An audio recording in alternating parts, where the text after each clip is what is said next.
तिनको से हवा की थाह, बांकीपुर, दतिया और मांजलपुर उपचुनाव भारतीय मतदाता नए राजनीतिक प्रयोगों के खिलाफ नहीं लगते। भारतीय जनता पार्टी भाजपा शासित 3 राज्यों के 3 विधानसभा क्षेत्रों में 30 जुलाई 2026 को हुए उपचुनावों ने कुछ चौंकाने वाले नतीजे दिए, लेकिन इन्हें किसी निश्चित या दीर्घकालिक राजनीतिक रुझान का संकेत मान लेना जोखिम भरा हो सकता है। तब भी बिहार में बांकीपुर, मध्य प्रदेश में दतिया और गुजरात में मांजलपुर उन चुनावी मुकाबलों में शामिल थे जिन पर सबसे नजदीक से नजर थी।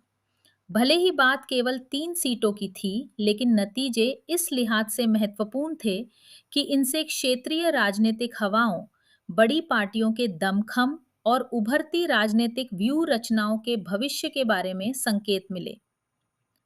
छात्रों के विरोध प्रदर्शन के कारण भाजपा 25 जुलाई को केंद्रीय शिक्षा मंत्री धर्मेंद्र प्रधान को हटाने पर मजबूर हुई, जिसके बाद ये पहला चुनावी इम्तिहान था। सबसे अहम नतीजा बांकीपुर से आया। भाजपा के राष्ट्रीय अध्यक्ष नितिन नबीन के राज्यसभा के लिए निर्वाचित होने के बाद ये सीट खाली हुई थी। जन सुराज पार्टी जेएसपी के संस्थापक प्रशांत किशोर ने इस निर्वाचन क्षेत्र को अपने चुनावी पदार्पण के लिए चुना, जिसने एक मामूली उपचुनाव को हाई प्रोफाइल राजनीतिक मुकाबले में बदल दिया। उन्होंने भाजपा उम्मीदवार नीरज कुमार को 19,324 मतों से हराकर इस निर्वाचन क्षेत्र में भाजपा का दशकों से कायम दबदबा खत्म किया। ये जेएसपी की पहली बड़ी चुनावी कामयाबी है और वर्षों तक चुनाव रणनीतिकार के रूप में काम करने के बाद किशोर को मिली राजनीतिक वैधता है। दतिया में कांग्रेस उम्मीदवार घनश्याम सिंह ने भाजपा के आशुतोष तिवारी को महज 6,000 से ऊपर मतों से हराकर कांग्रेस को एक महत्वपूर्ण जीत दिलाई। बांकीपुर के उलट दतिया में 71.44% का जोरदार मतदान देखने को मिला।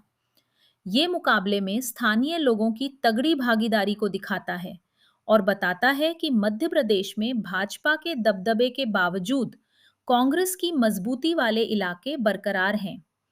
ये जीत विधानसभा में शक्ति का संतुलन नहीं बदलती, लेकिन कांग्रेस को इस बात का सबूत मुहैया कराती है कि स्थानीय सत्ता विरोधी लहर और उम्मीदवार विशेष से जुड़े कारक अब भी उसके पक्ष में काम कर सकते हैं।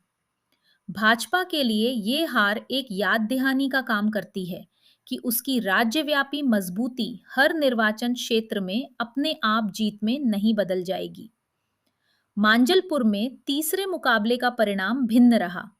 भाजपा ने निर्वाचन क्षेत्र अपने पास बनाए रखा, जहां उसके उम्मीदवार सतीश गोविंद भाई पटेल ने अपने प्रतिद्वंदी को 30,000 से ज्यादा मतों से हराया।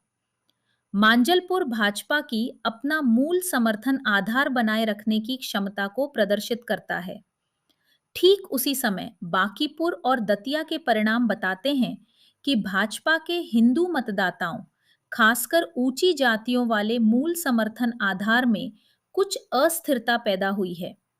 मतदाताओं में नए राजनीतिक प्रयोगों के लिए ज्यादा स्वीकार्यता भी है और ये एक ऐसा रुझान है जो तमिलनाडु विधानसभा चुनाव में घटित हुए को बांकीपुर से जोड़ता है।